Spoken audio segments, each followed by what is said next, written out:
We most likely had a multitude of different issues, whether it be from understanding where a plane is, what our altitude is, what the speed is. Recovery efforts continue in the Potomac River following the deadly mid-air collision between a regional jet and an Army Black Hawk helicopter. Got some rain on the way and some beautiful temperatures too. David Carnes has what to expect through the weekend. And I want my son to be able to have a stable future. I can send him off to college and he can have a comfortable life and enjoy his childhood. So I'm working as hard as possible. A local nonprofit helps students overcome the issues that can come from single parenting. This is Local 3 News at 6. On this Friday, thank you for watching. I'm David Carroll. And I'm Greg Glover in for Cindy Sexton. The FAA has indefinitely closed the low-altitude helicopter corridor near D.C.'s Reagan-Washington National Airport. This comes as the investigation into Wednesday's deadly collision between an Army Black Hawk helicopter and an American Airlines jet continues.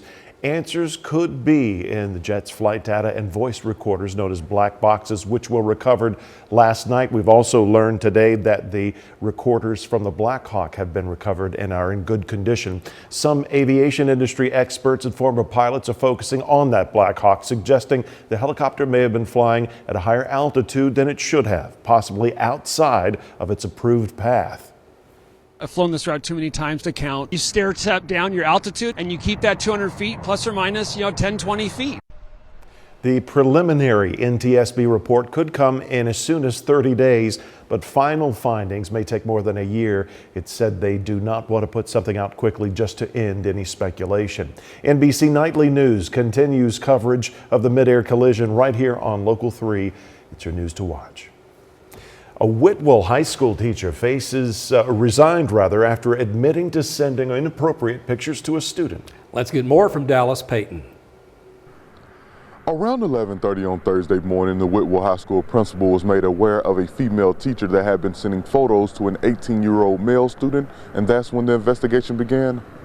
The photos were said to be sent Wednesday. Marion County Superintendent Mark Griffith was notified immediately. He sent over the district Human Resources Department to Whitwell High School to start the investigation. The Department of Children's Services, School Resource Officer, and the Marion County Sheriff's Office were also contacted to join the investigation. Upon the investigation, the teacher was questioned regarding that. There was initial denial. As the investigation transpired, then there was an admittance of guilt upon that, and she did, before termination could happen, she went ahead and resigned her post at Whitwell High School. We are working to learn the teacher's name. As of right now, no charges are filed, and the investigation is still ongoing. In Marion County, for Local 3 News, I'm Dallas Payton. A jury found a man guilty for shooting his co-worker in the face outside a Chattanooga Amazon facility in 2023. Deontay Jones is found guilty of the lesser offense of second-degree murder after the jury deliberated for about 4 hours. He was originally charged with first-degree murder. Jones fatally shot Javante Moon right through his left eye. The shooting was reportedly the result of a dispute over a woman. Jones will be sentenced April the 11th.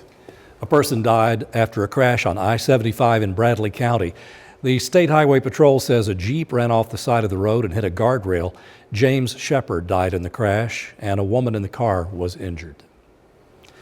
We've had rain, a lot of it here in the Tennessee Valley today, but we're looking ahead to a brighter weekend. If you're headed out to dinner, though, you may need to take the umbrella along, though, right, David? Absolutely, especially after dinner. I'm going to say between 8 and 11. We're done with the initial rainfall that moved through this morning. Got some good rainfall there, a half an inch to more than an inch of rain. But take a look what we have waiting in the wings. More rain. It's going to be heavy at times.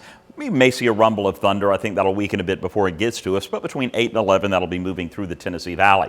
Made it to 64. That was early in the day today. 54 the low, 52, 33 our normal high and low, so we were way above that. The record high 73, not even close. Here are Skywatcher numbers. Check out the rainfall. 1.07 Signal Mountain, 0.4 East Brainerd, 0.51 in Ringgold, and 0.57 in Cleveland. Almost an inch in Athens, 1.4 in 10 Mile, and 1.3 in Dunlap. That is a nice drink of water. 54 degrees right now in the Scenic City, 56 in Scottsboro, and 52 in Athens. Moving through the evening, we'll stay in the 50s, dropping down to 51 by 10 p.m. Again, 8, 9, 10 o'clock, we'll have that next batch of rain moving through the Tennessee Valley. So good advice, carry that umbrella with you, certainly. Tomorrow, we're going to dry out overnight into Saturday. A little bit cooler Saturday, 42 in the morning, 62 in the afternoon, or 60 in the afternoon. I say cooler. The average high is 53 for this time of the year, so still way above where it should be.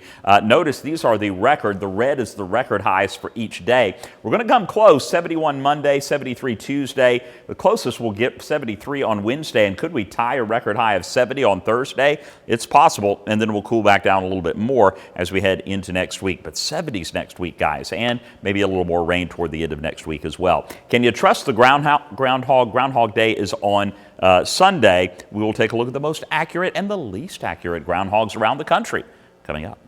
That's news you can use right there. Well, the Chattanooga Area Food Bank couldn't harvest anything from their garden during the past week because it was so cold. Yeah, Audrey Shirley tells us how that impacted their emergency food boxes.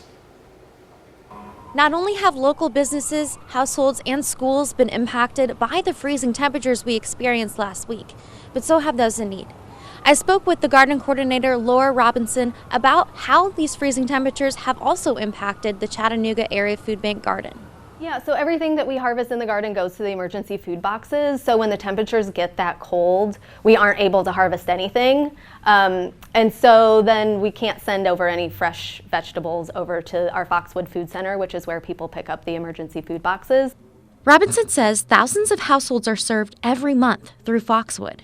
In preparation for the bitter cold, Robinson describes row covers were used to place over the raised garden beds to keep them warm. Fabric covers provide airflow and an extra 4 degrees of warmth, whereas plastic covers trap the air and humidity. She says some plants such as mustard greens and Swiss chard did not survive, but Robinson points out that other plants were saved.